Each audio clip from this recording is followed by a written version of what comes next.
Welcome to Trial by Wine. We take a closer look at crimes that highlight how fascinating humans can be. Schmitty, Swanee and Clarky visit crimes and run them through their jury of three, debating both sides of the case to agree an appropriate, if totally fictitious, sentence. Please be advised, Trial by Wine may include explicit or disturbing content and will include drunken rambling. Listener discretion is advised. All right, how are we? Very well. How are you guys? Very, very good. Good to see your faces. So good to see everyone again. Happy New Year. Happy New Year. That's right, yeah. It has been a very happy New Year so far. 13 days in. Yes. So, yes, we're recording mid-January. Swanee is finally back from the Arc and Europe. Yeah. We're very pleased to see her. We are back. Any news? Just trying to think. Other than going all around the world? No, we had a wonderful sort of Christmas trip, and I took some notes as we were going around, putting in my phone of little crimes that I would hear of here and there, thinking because I know I won't remember. And of course, when I went back to look at them, I was like, I have no idea when I even put those down. But yeah, fortunately, it was a crime-free holiday. But yeah, it was wonderful. But yes, happy to be back. How was your trip, Schmitty? I've not spoken to you in person since your return. Yeah, it was good. It was, it was seeing people and stuff, which we really enjoyed. Great to catch up with the Massive and everyone. It was really good. Yeah. Oh, that's good, darling. Oh, it feels like a long time ago now, though. It's all of 5 or 6 weeks. Yep. Wow. So, yeah, I've got no news. I'm back at work. Had my nephew's 21st. He's the second last child to go to be 21 now. God, everyone's so grown up. I know. Crazy. When he was little, he was born around the same time as Charlie, who's the youngest, and he's a couple of years older. He's 21. I think she's 19. And when he was quite small, he used to be always sort of paired with Charlie. Mm-hmm. And I remember when he was about 3 or 4 going, why do I always have to play with the baby? But there were lots of really cute photos of them together when they were little, so it's very sweet. Yeah, so that's me, I guess. Boys, what about you? No news, just the usual, getting into the routine of life again after a couple of weeks off. All right, then I suppose we should introduce ourselves. I'm Schmitty. I'm Swanee. And I'm Clarky. And together we are Trial by Wine. 2025 edition. Ooh, and what are we drinking? I know, I can't believe we're up to episode 171. Anyway. God. I know, right? Anyway, what are we drinking? We're on Aldi's Finest Rosé. Oh, I've had that one before, yes. Yeah, it's a nice one. It's just a nice little French rosé from the Loire Valley. Goes all right. Swanee? Soda water? Coke Zero? Kind of. I didn't do it on purpose, but the water fountain downstairs dry and there's nothing else in the house. So I'm on tap water with like a thing called... it's like a herbal thing you put in water to... A tincture? Probably not. It's called Bassica. It's supposed to like neutralise your water. I don't know. No one wants to know that. But it doesn't taste too bad. But yeah. Okay. Yeah. So you're on SodaStream. I'm on something sort of similar. I'm trying to be good. I've got a SodaStream. Oh, they do look matchy-matchy, don't they? There you go. I don't feel so bad. I was a bit embarrassed to reveal it. But now I don't feel quite so bad. Mine's got a zero sugar lemon syrup in it. And so I'm actually drinking a little bit of that with a touch of Aldi's Finest vodka. Tomova vodka. Darling. Just a touch because I need to keep myself neat. Why? I haven't drunk a lot over the Christmas, but Why? I think I'm getting to the point where I realise that alcohol and I, a little bit's fine, but it doesn't take much now to get, because of the keto and whatever, it doesn't take much to get me drunk, and then it doesn't take much to give me a hangover, and I'm not enjoying that. So I'm just trying to be gentle with it. Yeah. That's been my entire relationship with alcohol. I love it, but I'm not very good on it. That's the sad part. I have to be so particular. I don't know. I wish I was better. And then some days it's fine. I can drink it. It doesn't seem to affect me. And other times I'm dreadful on it. So, I just have to stick to my tequila and my vodka and my champagne and I'm right. But, they're not really a Monday afternoon. Well, you would prove otherwise, I guess. Well, I was going to say, what are you talking about? Anyway, it's Monday evening here in Victoria. So, yes, it's post-work. Clarky, what have you got for us? I reckon this is a cracker. I think you're going to enjoy it, albeit there is death. which is the least enjoyable part of the story. Mm. I'll go straight into my After the sources coolers. just to get them out of the way because that's the way we roll. So The Age, ABC, Wikipedia, Now to Love, 9 News, Daily Telegraph, and The New Daily. A domestic story? Yes. Perchance. Kind Good. of. Okay. There's a lot to it. Okay. Over the Christmas break, I received a text from a great friend and one of our listeners. She's recommended stories before. She knows who she I was is. going to say, Hi. and our great listener. Yeah. The text went something like this. Catching up with a friend, she shared this crime. The perp lived in her apartment. Okay. So I'm like, Dun, what? dun, dun. That's Right. a lot. And it got my mind going straight away. Like so many questions. Like, was she renting an apartment to the perp? Yeah. Was she in the same apartment block as the perp? Who Oh, was I've the assumed perp? Yeah, they apartment flatmates. block. Yeah, What did the perp do? Okay. Yeah, okay. Yeah, exactly. So this story comes from Melbourne's eastern suburbs, which are generally regarded as well-to-do and relatively safe, Are generally they, speaking. hang on a they? map. Never What are we eat. talking about What when is we east say is a eastern? bit- yeah. Inner eastern suburbs? Yeah, Tell me, I'd say there's a non-Melbourneian. inner. Yeah. Right, the posher ones. Yeah. Give me a couple of names. Yeah, one of the geographically. posher ones. So it's that sort of yeah. Kew, Hawthorne, Glen Iris, that sort of Glen Iris, Okay. band. yeah. Oh, okay. I've stayed in Glen Iris. Yeah, as a child. Yep. Yeah. So this friend had bought an apartment and moved into it. And one day she was out the front of her car, which was parked in her car space. And a random woman came up and said, "Did you know that right where your car is parked was once taped off and there was a whole lot of blood?" Could you imagine that? Like, no, I did not know that. Thanks for letting that me know. If I didn't know is that a person, I'd be lot. like, I'd ignore them and go, thank you. They would be freaking me out. Would you? I'd Well, be like, right, hang that's on a what second. I- I'm getting my black light and I'm getting On you my go, lady. luminol and I'm going to suss this out. Yep. And so that's it. She blurted it out and then no softening, no further explanation, and off she went. Yeah, crazy. So let All me right, then, tell you ciao. more about this story because I do think you'll like it. So this is the story of Robyn Jane Lindholm. Heard of her? No. Great. Robyn Jane Linton. Lindholm, Lindholm. Lindholm. Okay. I heard Linton too. Okay. Lindholm. Sorry, Right. yeah. That's right. Got it. So Robyn was born in the Melbourne suburb of Glen Waverley on the 8th of March 1973 to her father Raymond, who was a welder, and her mother Dorothy, who was a nurse. Oh my God, She it wa- sounds like me. Kind of. Oh, well, Same here. she was an animal lover with honey blonde hair Yeah, no, not me. who received considerable affection from both parents, Oh. who would often go without to provide her so that Robyn wanted for nothing. Oh. As a child, she attended Kilvington Grammar School, which at the time was known as Kilvington Girls Grammar. It's a private Baptist school located in Ormond in the Glen Ira region of Melbourne. Posh. Yeah. Yes, and she later attended Malvern Girls High School, also located in a desirable part of town. And at the age of 13, she won the Victorian Ice Skating Championships, Oh, did she? which is interesting Doing for Melbourne. ice skating, it's not like I didn't think that was a massive sport for. Well, maybe that's why Melbournians. she won. Maybe she wasn't very good, but no one else did it. I don't know. Because the only time I ever think about ice skating was like around winter when the Sydney Myer Music Bowl. Yes, you know, they used back to in the put day. little- I think I'm not sure if they still do it. I don't think they put do. an ice rink there. Yeah, I wouldn't do it now. I'd be too scared of falling over and breaking something. But yeah, I have been to that other one very wise. down in Docklands. But yeah, anyway. Yeah, so I think she was actually quite good. Anyway, an injury cut her sporting career short. Oh, no. Yes. Tonya Harding? Was that her name? Was it Tonya Harding? Nancy Kerrigan. Yeah. Yeah, those two. What an incident. Yes. Once her sporting career was cut short, she applied herself in school and was accepted to study science at prestigious Monash University. She hoped to transfer into veterinary science. Because she was what'd you say, honey-coloured hair, Honey blonde. animal lover? Honey blonde animal lover. Yeah, right. You bet. Robyn studied hard for about 18 months.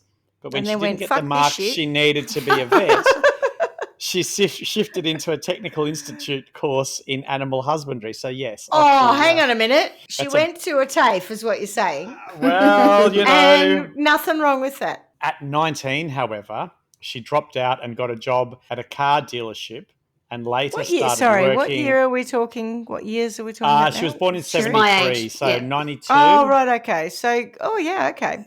So then she started working as a hostess at Crown Casino, for those who don't know. So she really, really has dived. So there's a real shift from being like a vet to going to a car dealership and then Correct. to like, okay, I'll just have to use my looks or whatever. By the time she started working at Crown, she was a leggy blonde woman and was popular in the high roller mahogany room. Oh, Leggy Which blonde, is the leggy fancy blonde, one. leggy. Have you Flight of the you're Conchords? a leggy blonde, Schmitty. Yeah, but Flight of the Conchords. Have you ever heard? No, I have not. I know who they are, Song but I called haven't. Leggy Blonde. Anyway, leggy. So- Is that what Tony sings to you? No, he doesn't. No. Right. So when she was working in the mahogany room, she attracted the attention of underworld figure Alphonse Gangitano. Oh, yeah. So for those of you who don't know, Underbelly, here we go. right? Alphonse yeah. who? Alphonse Gangitano. Gangitano. Ill So he was the on Black killed Prince in of Lygon Underbelly. Street. He was a key figure in the Underbelly shows. Yeah, he was. He was a big mobster. And she quickly became enamoured of the lifestyle of the rich with all its luxuries. He was a pretty nasty fellow by all accounts too. Yeah, he was. Oh, Robyn, I don't know if I like this She's running path with a you're bad taking. crowd. Yeah. From being a little private school girl, wanting to be a vet, she Yes. certainly things are taking a bit of a down turn. different path. I It's a wonder what her parents slippery are thinking. I slope. bet they're concerned. Exactly right. So Robyn wanted more and was well and truly sucked into the world of wealth, so she began working as a stripper under the name see that coming. Colette. Where? which Not helped in the pay- mahogany room. Not in the mahogany room, no. St Kilda, where do you strip?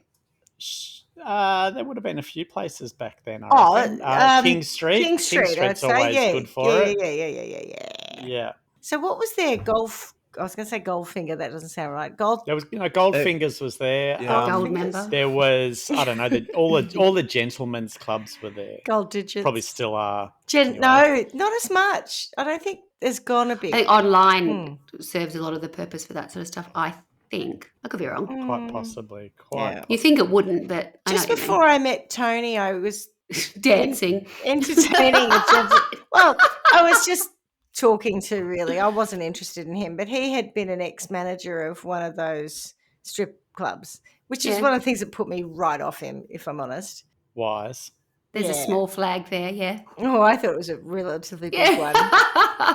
Yeah, but he was probably a little bit younger than Tony, not much, but yeah. So I don't know. There's just something about that whole scene that I'm like, no, thanks. So back in the 90s, like I work in the steel industry, as you know, it was quite common to do customer entertainment at those sorts of venues. And I think a lot of that business side of things has died away, certainly from most industries where you take your customers to a strip joint. Particularly, it depends on it's just not the done thing so much anymore. But like in sales and that, people used to, depending, like in financial services and stuff, if you were dealing with predominantly male clientele, you'd do that. But nowadays, it's like you can't do anything in government. You wouldn't even have the budget these days, would you? You wouldn't be allowed to allocate. No, but you're not allowed to go anywhere. Like, so if someone invited me to anything, I have to turn it down. It's gifts and benefits. No, can't take it. I know, it's really dull. Get no perks whatsoever. But no perks. Otherwise, you're up for corruption. Yeah. IBAC, anti-corruption, all that stuff. Yeah. Rightio, back to the story. So Colette, the stripper, was very good at what she did, and her stripping helped her to pay for a large mortgage she took out at the age of 20 to buy a 30-hectare rural property at Glenhope, north of Melbourne. 30 hectare? Jesus. Yeah. She'd always wanted to live in the country, have horses, and live a quiet life. She just thought she would go hard, go early. It's a bit similar in some ways to, do you remember I did the vampire gigolo fellow? Yeah. Who also got caught up with. Also part of this crowd, yeah. Yeah, with the same crowd. That was 2002, I think, so a little bit later. Yeah, same thing. He just wanted a quiet life. He was stripping and being a gigolo to earn the money to get out. So that is what she said. Stripping was a means to achieving her real estate goal, And once she had enough money together, she'd be out. She was a beautiful woman and did well in her chosen career. In the mid-90s, World magazine, an offshoot of Truth newspaper, who can forget that, hired 15 strippers, including Colette, and run a stunt that was reported around the world. There was a US nuclear-powered warship in Melbourne at the time. Truth called media outlets and announced a nude protest on the docks. The women carried placards reading "Nuclear-free nudes" and "Pussies for peace." Oh, God. Oh, gosh. Love it. I reckon that might have been close, maybe a little bit before the time that the French were bombing in Mururoa Atoll. Do you remember that? Oh, gosh. There was a bit of Imagine nuclear stuff going on. Poor at the time. Sue Lindholm, or whatever Robyn Jane's mum is, her friends going, I saw Robyn Jane in the newspaper the other day. With their "Pussies for peace" sign. Oh, look at that. Oh, I knew she liked animals. That Pussies for Peace. How lovely. Yeah. Well, there were no cats, though, weirdly. I couldn't quite understand it. Ugh. Anyway, so somewhere along the way, Robyn began to lose her way. Somewhere. Yes. It's honestly, it's hard to work out where, and you'll understand why. She held to her dream of buying a farm, but the men she became attached to were dangerous, unstable, and involved in the city's volatile amphetamine trade. So there was that one we spoke about earlier, her much reported but little detailed stint as the love of Carlton thug Alphonse Gangitano. Oh, they were actually together, were they? I missed that. I just think they were just associates. So, like she was they serving had. him. It's Dalliance. like I said, it's not much. There's no detail on it. I was googling it madly trying to find out what I could, but Yeah. I couldn't. But in 1998, Schmitty, you'll like this. Alphonse was executed in his underwear in his home as part of Melbourne's gangland war. Correct. Yeah. Jeepers. That cut all those dreams short for you, Robyn. That's a completely irrelevant fact to the story, but also a funny one. So, well, funny that it was. I don't think it's that funny. Anyway. Yeah, that's the funny bit. The rest of it, zero funny. And we did talk a bit, for our listeners, we did talk a little bit about the underworld gangland wars that were happening in the, can't remember what it's called, but the Vampire Gigolo episode. True fact. Go back and listen to that. In 1998, Robyn met a new boyfriend named George Teasis. Teazis. So George was reportedly the leader of a gang of Greeks in Richmond, and Robyn hoped George might rise up in the criminal world and become another Alphonse Gangitano. Well, you always have aspirations for your boyfriend, don't you? Right. Yeah. How many Greeks run mob outfits? Isn't it normally mob, like Italians? And normally, yeah, it's normally nowadays it's the Arabs. I feel like you're being a bit discriminatory here. I might You're a bit of a Greek gang. Maybe, but they're not as famous to me. They don't sit in my mind as much as the Italians in Lygon Street. They're and not nowadays as well it's the Arabs with the cigarette shops. Cigarette wars, yeah. Mm-hmm. Yeah, lots of that. She moved into his home in Reservoir, where George lived with his 16-year-old son, Ross. Reservoir. In 2003... Is it not Reservoir? It's Reservoir, if you don't mind. Is that right? If you're a local, you call it Reservoir. It is, 100% Reservoir, yeah. Is it spelt the same? It's Reservoir. Yes. Let's face it. That's how you should say it. But if you're a local to that area, the suburbs, you call it Reservoir. If you said Reservoir, people wouldn't know where you were talking about. Oh, you think you're fancy? It's Reservoir. they'd say which one, because there are reservoirs around Melbourne, but Reservoir is not one. Okay, good to know. There you go. I didn't know that. Yeah. So in 2003. George was arrested for possessing amphetamines with a sawn-off shotgun and ammunition without a license, as well as manufacturing unauthorised explosives, cultivating cannabis, and for 2 counts of breaching an intervention order. And he did time in prison. After that incident, he decided he didn't want to go back to jail and that being a gangster was no longer fun. So he changed his name to George Templeton and was trying to go straight, having returned to the family trade as a carpet layer, working with his brother Nick. There's 2 good Greek names, George and Nick. Mm-hmm. Templeton. Templeton, yeah. Yeah. So Nick is still Teasis. George is Templeton, because only George changed his name to get away from the dodgy bad days. He took his son Ross on as an apprentice. The hours were long, the work hard on the knees and back. George was a hard worker and was really trying hard to create a better life. He loved his seafood and steak, often with a hearty Greek salad and a cold beer on a hot day. Who doesn't? I know, right? Well, the seafood bit, Yeah, keep the seafood. not so much. Oh, but yeah. the rest All of right, it, fair enough. love That's it. you. Yeah. His family were close-knit and they accepted Robyn into their lives. In April 2005, George called one of his brothers in tears. He'd just caught Robyn in bed with another man and they'd had a violent fight. His family said that he planned to leave Robyn.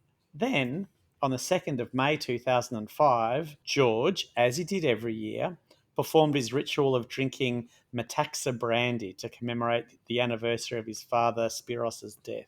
Now, like I said, he did this a lot because Spiros had died from cancer in 2000. So, 5 years of getting smashed on just on the anniversary. You Yeah. might never Yep. drink at any other time. Yeah. No, just on the anniversary. And that's a the only Greek bit I brandy, know I of. presume, I think. Yeah, correct. Yeah. It's a marriage of sweet muscat wines from the Aegean Islands with fine aged Oh. wine distillates and an aromatic bouquet of Mediterranean herbs and botanicals. Sounds like a hangover to me. Sounds like a hangover to me too, yes. Do you know that from memory? I do. Clever. I just know so much about Metaxa. Yeah. Amazing. So George asked Robyn to buy brandy for his ritual. She was familiar with the tradition. They'd been together for 7 years and it had been going on for, 5? So at work that day, George was in a good mood and clearly looking forward to his night of brandy and reflection, telling his brother Nick he was planning on putting a big chunk in it, in the bottle, that is. That night, Robyn made George dinner. Her friend was also at the house. Now, in true Trial by One research, I've seen 3 different names for her friend. Matilda Burke, Linda, and Kate. Like, they're not even similar. So, given that Matilda had a second name and sure Linda there and weren't Kate were 3 only people reported as there? first names, 100%, Okay. let's go with Matilda. I'm going Gang for of got a friends second were name. there. Okay. Yeah, that's right. It was a party. So George's son Ross was playing Xbox in the bungalow at the back where he lived. By the time he finished his meal, George was well and truly smashed, according to Ross. After they ate, Robyn and Matilda smoked some weed with George, and then the women went to Matilda's house. When Robyn returned later that night, she found the front door open and George gone, and his ute was missing. And there was no sign of a break-in. At 2:43 a.m., she received a text from George that read, "Got problems, need a lift, will call soon." However, he never called and was never seen again. Oh. Not at all. Yep, not at all. Never ever. Maybe only in photographs and possibly Not seen alive. So no body. No body found. camcorders. Nobody found. Wow, okay. Nobody found nobody. Nobody seen? That should be a song. Nobody found nobody. I got away with it because nobody found nobody. Wow, okay. Ross Teasus, the son, noticed the next morning that the furniture had been moved around and that a 3-metre long rug, black with a brown circular pattern, was missing. Oh. Ross recalled that What is it George with was rolling? very I drunk. don't know about you guys. 3-metre rug, just to roll that up on its own, right? Let's assume that what we're talking about here is concealing a body in a rug to remove it. A 3-metre rug on its own rolled up is really heavy. Then add a fellow who's probably 80 kilos to 80, it. 90 kilo. God. It's a lot, isn't I know it? she was a stripper and very athletic, but still. But my lord. So Ross What said do you that he was mean? very Wasn't drunk. her? Of course it wasn't. It was her 3 friends. What was it? Kate, Matilda, and Leanne or Linda. someone? Linda. Yeah. So Ross recalled that George was very drunk when he came to say goodnight and that he would not have been able to put the ute in gear, let alone drive it. Ah, He was bullshit. just too drunk. Sorry, bullshit. Motivation, right? People can drive hammered and have done. That's what Ross said. Ross is wrong. Investigators found blood on the couch of George and Robyn's, but George's body was never recovered. Nobody found nobody. That's crazy. Over the next couple of days, Ross, then 16, says he was given a number of marijuana buds by Robyn to keep himself calm. About a week after the vanishing, he came home to find the house had been emptied and there was a moving van outside. Ross noticed that his father's F100 camper van was missing, along with his motorbike, a boat, a rear projection television, jewellery, and other assorted goods worth an uncounted tens of thousands of dollars. Yeah, a boat. Ross says he was so Missing. stunned at the time, He immediately went to a friend's home to settle himself. Later, he tried calling Robyn to claim his father's belongings. She eventually sent me a text that there was some stuff at the Tambo Avenue house. It was a couple of boxes on the doorstep, some clothes and his remote-controlled cars. Which she I said. put in a boat and then towed it away. When he asked about the vehicles, Robyn told him he'd be getting nothing, and she forwarded her solicitor's details. Nice. Oh, that's charming. And they've been together 7 years. So does that make her de facto? It does, doesn't it? Yeah. I don't know about then, whether de facto happened that quickly, but certainly nowadays it does. By then, Robyn Lindholm had tearfully fronted a police press conference, calling for information about George's disappearance.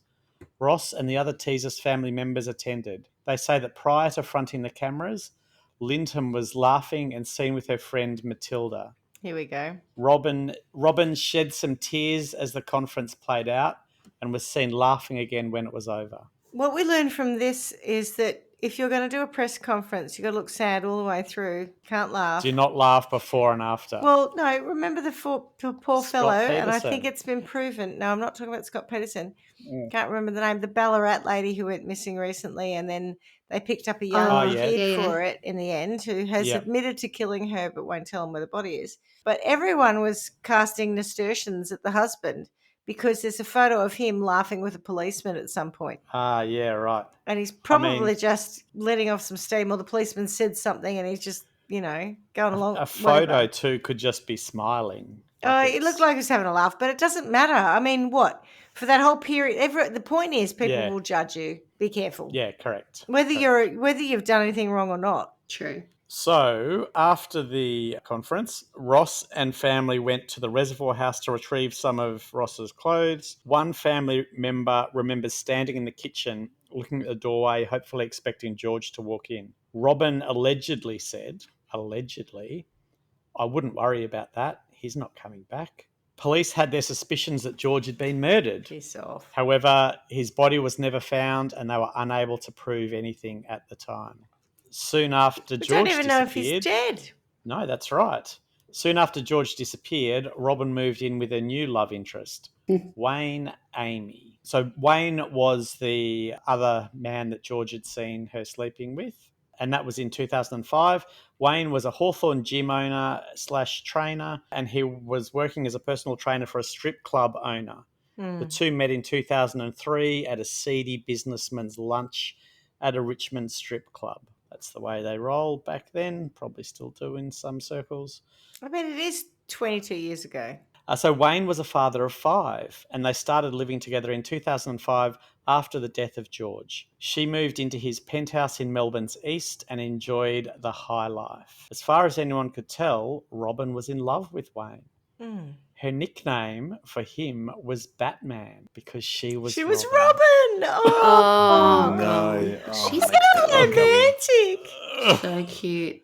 I reckon it's about there that she went down, she slipped in too far. That's the moment. That's the moment. So she planned to settle down with him and start a family.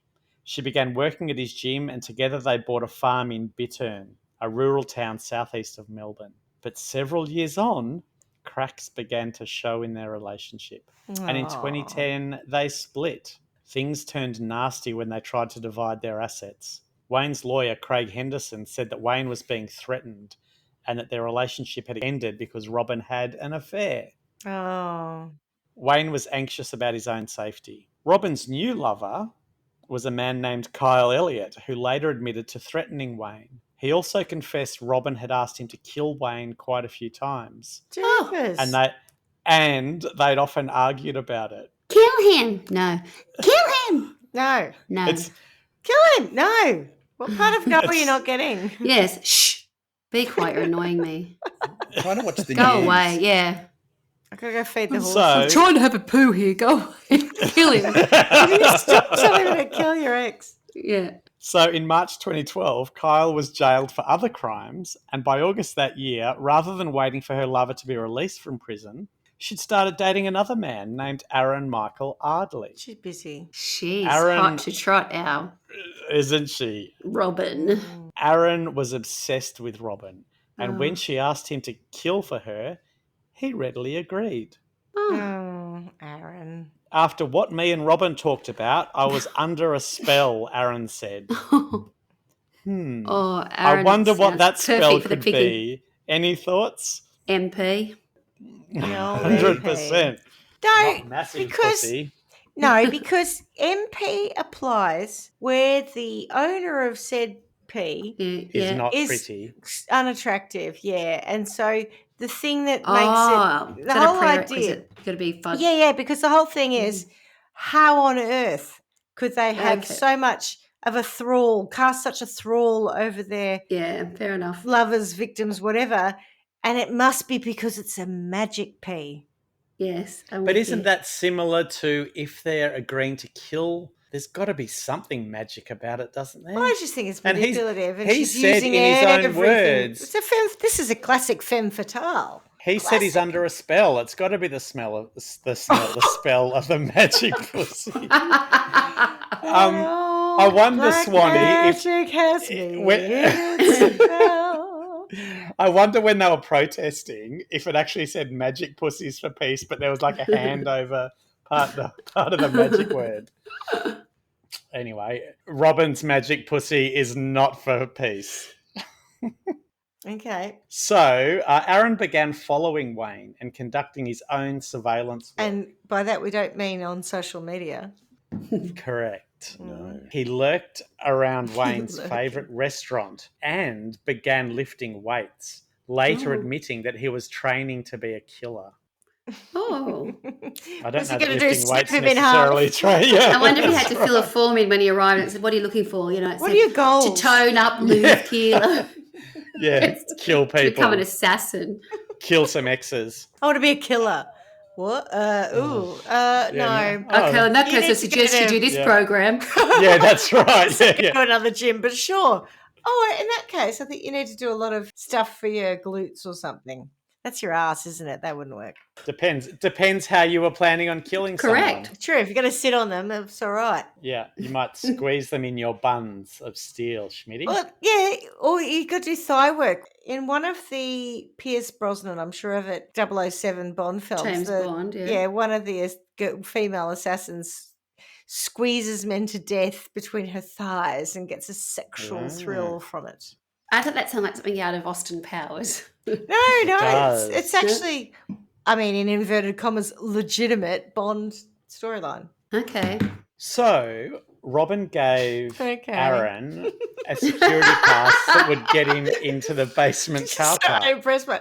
Okay. So sorry. Robyn gave what? Someone a pass to get into a basement. Robyn gave Aaron a security pass that would get him into the basement car park of the building that she and Wayne had once lived in. Sorry. So just to backtrack, because we've talked a bit. They broke up in 2010. She starts with this guy in 2012. Yeah, Why does she want to kill him? Yeah. Because they're splitting up their assets. And that's still not fine. Oh, that still hasn't she- been done. Okay. So by splitting up their assets, she wants all of his assets. She's by splitting leftovers up, from what she George. means is I want everything. Okay, right. Correct. I hate to have to interrupt, but I have to because I had to check it. You're right, Schmitty. And I thought it was a character out of her name is Xenia Onatop. And she's a fictional character and Bond girl in the James Bond film Goldeneye, played by Famke Janssen. She is a fighter pilot and assassin who crushes her enemies with her thighs to get And sexual gets a satisfaction. sexual satisfaction from it. I'm not making it Yes. up. Yeah. Xena on a top. Onatop, that's it. Yeah, of course. Onatop. She's always on the top, I can tell you. Yeah. Oh. Sorry for that little interlude. No, Because I couldn't understand the time period. yeah. And I So they're fighting over Well, anyway, fighting over what? How long were they together? assets. 5 years? 5 2 years. years. No, not that long. Oh, sorry. I don't think. Oh, No, sorry, 5 years. One died in 5 to 10. 2005. She Oh, started no, up so they with met him. in 2003. So let's say they knew each No, other that was for just 9 George. and they were Oh. together for 7. Yeah, but she was shagging George at that time. Sorry, she was shagging at this guy at the time. George disappears in 2005, doesn't he? Correct. yes. Yeah. So let's say 5 years to 2010. What earnings does she think she can get her hands on? Anyway, she's clearly not doing it. Well, She's not going down the legal route here. Anyway, is the point? Right, she's a gangland character. A mole. She's a mob mole, boy. a Mole. gangland She's a Mole. gangland mole. That's right. Yeah. Okay. Robyn gave Aaron a security pass that would get him into the basement car park of the building that she and Wayne had once lived in. Aaron went there 3 times with knives to carry out Robyn's bidding. However, he can't be the sharpest tool in the shed, or maybe he Or his knives weren't. hadn't finished his training. Yeah, that's right. He was never able to catch Wayne in the right circumstance to follow through. What are the right Then- circumstance though? Like, you know, The could you just stabbing Well- one. lie down on the ground and Yeah. shut your eyes so I can stab you and it won't upset me? At my gym, that's exactly what happened. In real life, I'm worried that if I say sit down or lie down, he won't do it, and therefore I better rethink my plan. Or if he really was training like Xena Olatov, he just couldn't quite get him in the right position. It's like, just come here, let me wrap my legs around Yeah, you. yeah. Get off me, He- you weirdo. He wasn't good at walking on his hands. Then, in January 2013, are you ready for it? Mm. Yeah. Aaron suffered a brain injury and was unable to carry out the killing. How inconvenient. How That rude. should have been a sign from God. Poor Robyn.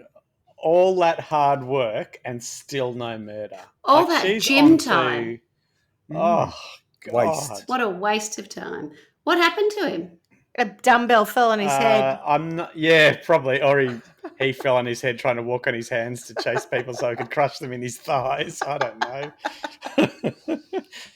Robyn was a doer and was most certainly not going to let this setback foil her plans.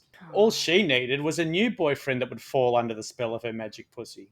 By this time, she was a heavy meth user. Schmitty, speaking of being Shock me. unattractive, yeah, Yeah. and moved into a flat in Preston in Melbourne's north. Oh, she's really It was I here hate to that say it, but she she's met going her man. downhill the whole time. She should have stayed in the mahogany room, mate. She was doing well there. Yeah. I know, right? That there was. She could have stayed ice skating, True. but for that true. injury, that damn injury. Yeah. In Preston, it was that she met her man, Torsten Trabert. Torsten was born in Germany and moved to Melbourne with his parents in 1970. He'd always had a low IQ. Years of Whoops. How do you? Sorry, he'd always had a low IQ. I mean, She's gone from had- someone who's incurred a brain did injury he to have? someone who's Yeah, true. not the brightest guy. And she's now on meth, I guess. and Did years he of have- drug abuse Right. had caused mild brain damage. Right. Oh. He hadn't been the Yeah. sharpest tool in the shed to start with, and then Yeah, he correct. added insult to injury. Okay, In 2013, brain injury, as it turns out. Correct. In 2013, he was addicted to meth, out of work, and madly in love with Robyn. It's a catch. They're both good, aren't they? Might two as moved- well face it, I'm addicted to meth. Meth. Might as well face it. The two moved into her apartment and began a torrid, sexually charged relationship, Oh. Oh. even though Torsten was married at the time. I Oh. love that reaction. Oh. I've just Oh. got visions of meth heads. I've got. I had a Oh. flashback to that awful story you did, Swanee, when Yeah. you did Shameless Mick. Ugh, I was just Oh, thinking yeah, about the the phase. feral caravan wife swapping feralness. Just rooting. That's Just what I root. think. Just root rooting. rats. Just root rats, yeah. That's Yeah. what I picture when you're like torrid sexual film. Like, oh, yuck. Okay. And he's married at the time. So Robyn had well and truly cast her MP spell, and Torsten had fallen deeply under it. Which was very attractive. So much so that when Robyn asked him to kill for her, he said, no he worries. readily agreed. Like, Oh, God. it's just so. Remember, we often talk about who are these people that just say, "Can you kill for me?" Sure. And they say yes. God. In late November 2013, Wayne had spoken to his friends about a weight being lifted from his shoulders in the belief his bitter dispute with his former lover was over. His retirement nest egg, a $1.1 million property at Bittern, owned by the pair near Flinders, was finally on the market. Wayne was happy and it seemed at last to have rid himself of a troubled past relationship. On the 10th of December, Torsten and his friend John Anthony Ryan, who was also addicted to meth, Oh. Everyone I kill, I do it for for you. Torsten and John drove to Wayne's apartment building, where they entered the basement car park using the security card provided by Robyn. Here, they lay in wait for Wayne to return. Now, I just want you to think back to the start of the story where I was telling you that there was a lot of blood in the car park of the place that my friend had bought. Well, Yes. here they lay in wait for Wayne to return. Like, surely if she does listen to this podcast, because she doesn't know the detail of the killings, because clearly she doesn't want to. What? But She if she never does- found out. She just told you to find out. She sent a link to my friend saying, here's the story, doesn't want to know about it. But I reckon this is why, because how could you go to that car park at night knowing that people had previously laid in wait? Like, fair point. I mean, that could happen in any car park, but sure. But it's already happened here. Like, it's got form. That car park has form. Okay, right. It'll be scary. Here they lay in wait for Wayne to return. Wayne had been at a restaurant in Toorak, after which he returned home, unaware of what was about to happen. When he exited his car, Torsten and John grabbed him. They beat him and forced him into the boot of their car. Torsten drove the car to the flat he and Robyn shared. As they were getting out, a neighbour approached and could hear mumbling from inside the boot. Oh, God. It was Wayne begging for his life. Let him out, neighbour. You don't have to go this far. I'll do anything, Wayne pleaded. This must have been super terrifying for both Wayne and the neighbour. Yeah. And you would think that Torsten would be fearful of being caught. No. Instead of trying to hide what was going on or abduct the neighbour to prevent him from ratting him out, Torsten asked the neighbour if he would help finish it. What? He did what? What the actual... Do you have a machete or something? Sorry, mate. I'm not very good at this. Can you help finish it? Because I've tried. What do you got in your shed? Jesus. My God. The neighbour refused and left. Oh, no, I'm good. Yeah, that's see a you hard around. no from me, mate. Yeah. I'm out. We're Method. not. We're going to open the boot now. We're going to let that guy out, and or I'll call the police. Right. Maybe he's I worried. would have thought maybe I wouldn't be Terrified. saying that. Given I would be like going. If you're asking me for help, you'd be happy to kill anybody. Stupid who said, "Could you help me finish it?" You know, there'd be something about it. You're like, "This can't be real." Well, anyway. and meth head, you'd be like, "Oh, crazy meth heads." Oh, yeah. They're just weird as If I was fuck. the neighbour, I'd say, "Yep, Probably just let me happened do all it. the Give me time. the keys. Yeah. I'll unlock him. You two go inside because he hasn't seen your face yet. I'll take him with me, and I'll finish it over at my house. Then ring the cops. And then call the cops. Yeah. All done." So the neighbour refused and left. 2 days later, Robyn, Torsten, and John drove to Mount Coorong and hid Wayne's body.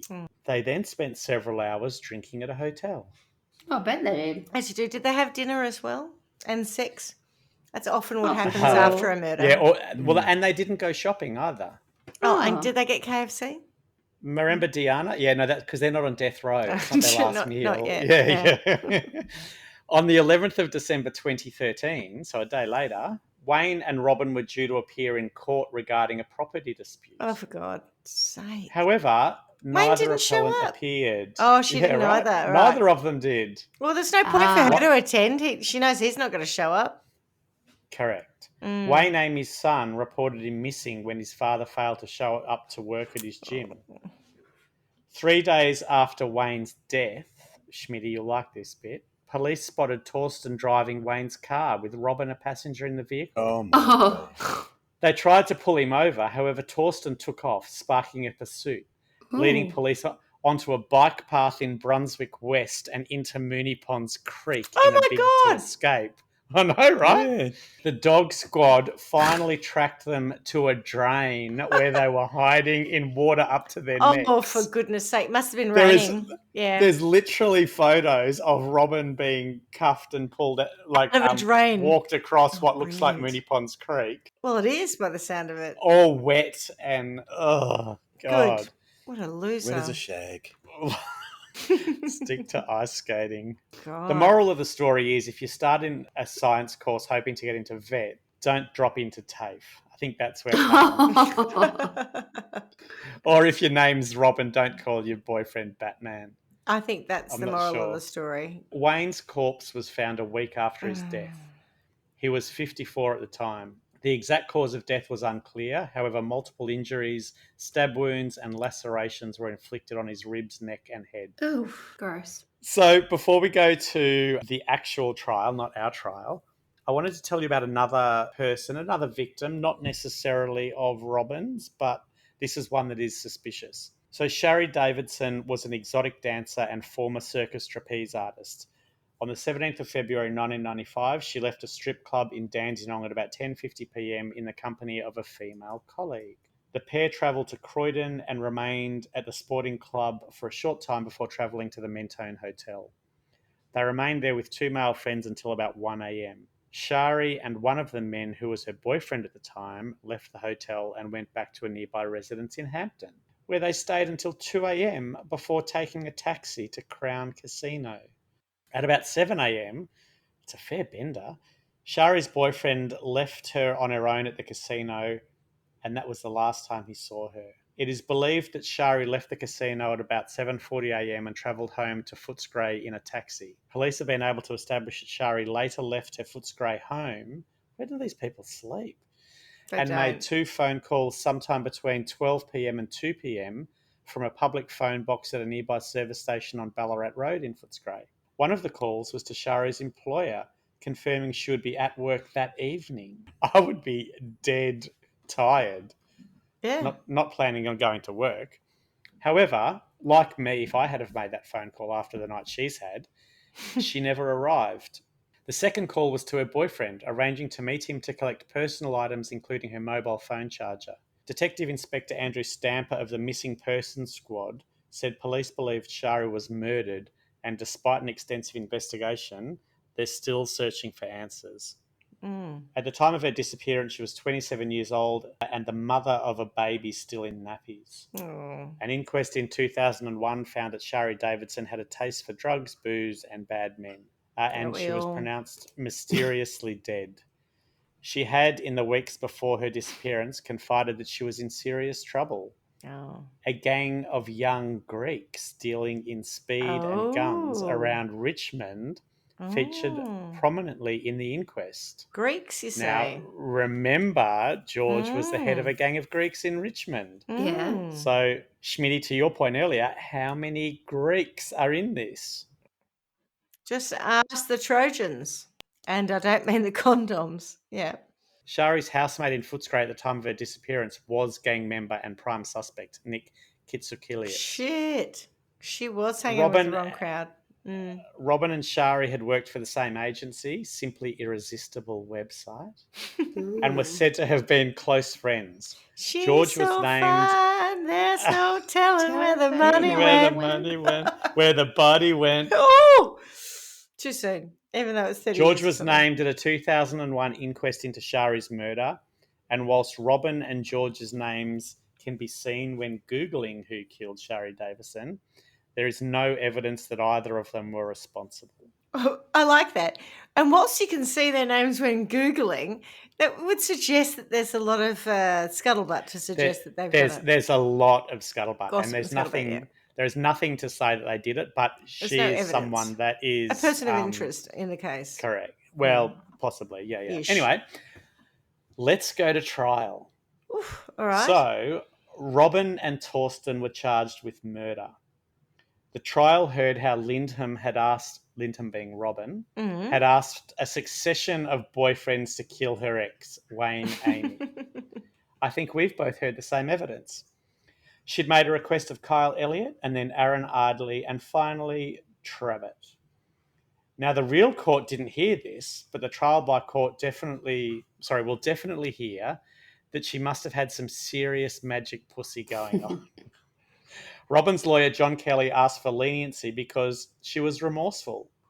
But Justice Lex Lasry, sounds like a Lex Luthor. Yeah. Didn't buy it. He said, "I'm sure that you are ashamed and embarrassed. But the real question is whether you genuinely regret what you have done. I frankly do not see any sign of that. Wow. He was immune to her spells. Good. Robyn was angry and vengeful, Justice Lasry said. Killing Wayne was futile and unnecessary, and dumping his body on a lonely mountaintop was callous. He jailed Robyn for 25 years and Torsten for 28. John Ryan, their meth head friend, was sentenced to 31 years. Was he described in the Lindholm- court He got papers more? Did he get more? Or did I miss something? He got more. He got more. Yeah, I'll Their tell you meth why. head friend. Good pickup, their meth head friend. Yes, that's trial by wine. That's not directly quoting from the court documents. Lindholm got a discount for pleading guilty. Trabbit did too because he led police to the body. Okay. Then, nearly 6 months later, on May 31st, 2016, detectives visited Robyn in prison and charged her with a second murder. Oh. Police believe they had cracked the mystery of her missing former fiancé, George Teasis, who vanished in 2005. Right. During her time in prison, she had been close to her father, and her mother visited her twice a week in jail. Swanee talking back about how the parents must have felt. They still did everything for her. Her mum's got to be called Sue, or, Sue. Auntie Sue. Oh. What another neighbour? Robyn. Oh, their daughter's name, so Robyn, Sue, Yeah. Joan. Yeah. Dorothy. So I Dot. think that works. Dot Dot. Linda. Yeah. Dot. Yeah. Yeah. Dot. Yeah. Poor Dot. So, in fact, her mother moved to Melton so she could be closer to the maximum security prison where her daughter was being held. Nice. In the trial for George's murder, Justice Beale said, "You did not want for affection from your parents, and they would go without to ensure your material needs were met."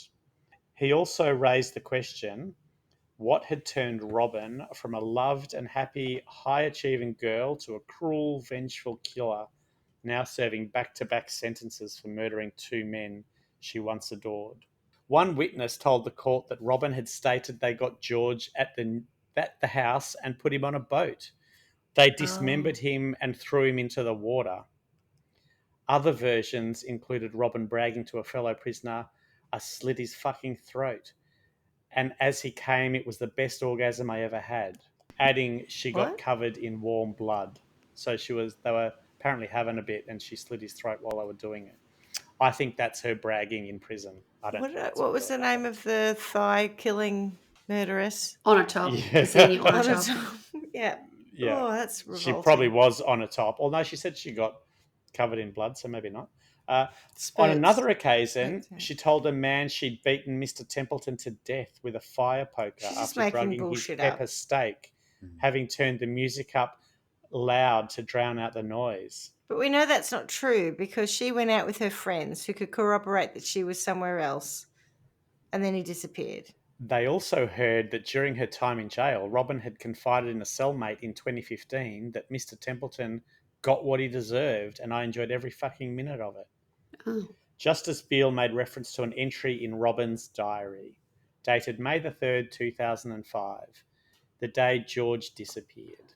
The diary entry included hand-drawn love hearts with arrows through them and the name Batman. Oh. The jury heard that Robyn fed George a steak and pepper sauce meal, spiked it with sleeping pills, and shots of Greek brandy. Who's Metaxa? Yeah. Yep, and then she left with her friends so she'd have an alibi while Amy did her bidding. So they're saying Wayne did the killing. Yeah, she didn't do the murdering. That's it. Correct. Templeton's body has never been found, but jurors were satisfied he was either murdered at the home he shared with Robyn or abducted from there and murdered elsewhere. She was convicted by a jury as part of a joint criminal enterprise with Amy to kill Templeton. Robyn Lindholm was sentenced to 28 years for his murder and ordered to serve 14 years of that on top of the 25 she received for Wayne's murder. Of the 39-year maximum, she must serve 30 years before becoming eligible for parole. Wow. And that, my friends, is the story of the bloody car park. What do you think? That was a good lead that you got. Oh, what a cracker. I know, I had right? another story lined up to do, and I saw that. I'm like, I'm doing that. That's great. Wow. Yes. Never heard of it. No, me neither. It's not strange when you think you know, when you're sort of aware of things, and then she sounds like quite a piece of work. Her poor parents. God. Oh, she's one of those ones that, there's nothing in her upbringing that kind of makes you think it's okay. She just wanted the easy She way, got I onto think. differently. Yeah, I think so. Yeah. There you go. Schmitty? Well, it's one of those that you get really angry about because she's outsourced her work. 100%. Mm. What about poor man who had a brain Injury. injury We don't before know he how. could Well, follow through? Well, you say poor man, but he got a lucky break, frankly. Well, it doesn't. I don't know. I mean, it's how you look at things, right? He could be in jail for 30 years, or he could have a brain injury for his whole life, but not kill someone. Yeah. Correct. You call it a Anyway, brain injury. It was an awakening. Sliding doors. Yeah, that's right. Yeah, I'll just try to see the positive in everything, right? Yeah, goodness me. What a piece of work. I just think it's one of those ones where, there's no childhood trauma that we're aware of. There's nothing that indicates why someone who's, had a good upbringing, really good opportunities, gone to school, gone to Monash, then just goes, no, I think I'm going to go and work at a casino, and then I think I'll be a stripper, and then I think I'll organise murders because I want to be a gangland mole. And I want more money. Yeah, it's all about the pursuit of wealth, for sure. Go on, I think Swanee. so. I think that there seems to be sort of a kink in the chain of, what happened when she heads off to Monash and she can't work it out, whether it be because she wasn't bright enough or it was just too hard, or, she didn't seem to be able to stick with it then. And then, with each little step down that she had, I thought she's probably getting further away from the life that she probably thought she was going to have. And then going to a car dealership is quite an odd choice, really, or direction. Maybe it was, someone knew somebody or whatever else. But really, Might have when been she owned by someone dodgy. Yeah, when she got to Crown and she saw I wouldn't even call it the money. It's literally the fast life, right? And if she's being all of a sudden, oh, you're so beautiful, this leggy blonde kind of thing, there comes a little bit of power with that, right? Yes. You think there is and there isn't, but there in a world like that, when you're hot stuff, initially she's in control. Initially, you are, right, and then you think, well, actually, I quite like this, and I'm hot, and then she heads on down to do the stripping and whatever else.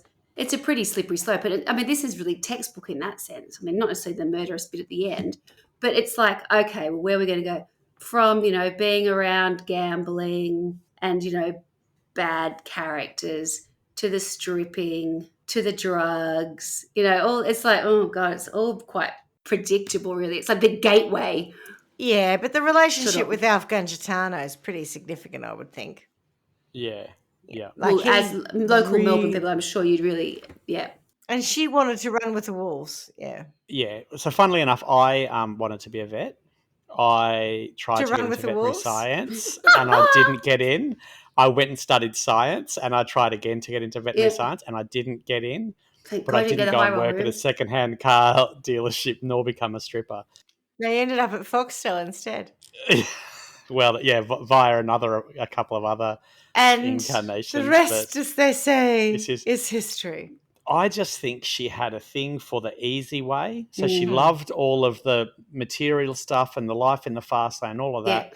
Had no interest in working for it. She might have initially, but as things get harder, she started to take the easier run. No. I think well, she never had it that hard in the first place. She went to bloody Malvern Grammar. She went to top school. She went to she was platformed, right, to be successful. But that's part of my point. She hasn't had to work as hard as a lot of people do.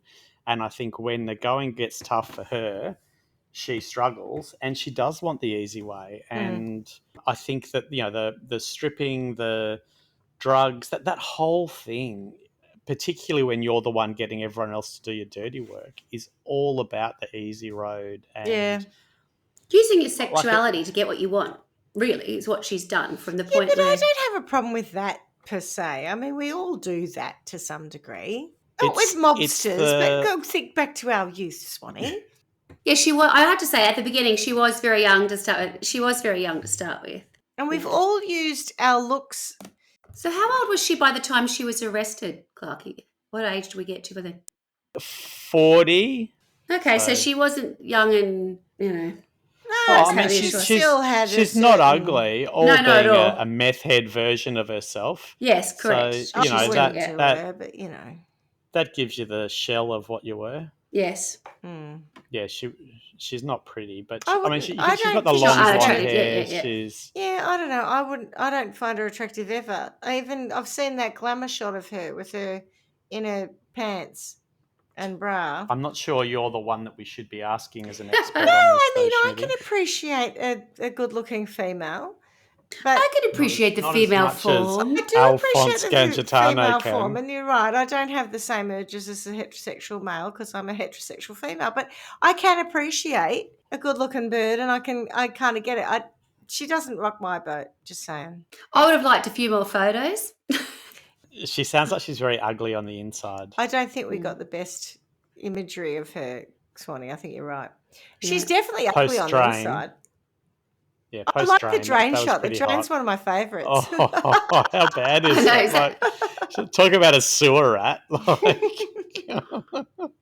It's Yes. so suburban. Like, it's just hilarious. This idea of being caught on the Oh. Moonee Ponds Creek of all places. oh no! For God's sakes! You know, for our listeners, going down a it's- bike path in the Brunswick Moonee West. Ponds Creek like- sounds nice, but it's not. It's a drain. It's a storm Yeah. drain that Oh, runs. gross. It's sort of, there are Think- sections of it that are nice, but by the time where we get to where we're telling this story, it's a big concrete storm drain. Do you know what I think of? Grease. Yes, I was going to say it's like that. Grease Grease. or the Terminator, but a Alright. much smaller one. So A you'd be smaller version racing of it. remote control cars rather than actual A much cars smaller down it. version of it, That's right. exactly that. Yeah. Yeah. Oh, God. It's not it's not a, Kinnicky. it's not a cool or hot place to be. No. And you're right. She comes out. It's She's drenched in, Right. let's face it, sewage and drain water and grossness. Oh, yeah. like, Which is yeah, it wouldn't be probably sewage, fitting. but may as well. Could there probably be. would be elements of Mm. dog poo washed in there. for Absolutely. sure. Oh, my 100%. God. All right. So, what do we think about sentencing? Good question. Would she get 39 years in total? 30 years as a minimum before she's eligible for She's parole. she's Went in at what, 40 or orchestrated the something? death of 2 people, possibly 3. Correct. Why do we think she killed Sherry or Shari? We don't. There's no evidence, Schmitty, that she killed her. but why they would did they work even think together, that there was a motivation? and there was the Greek. So what? That doesn't.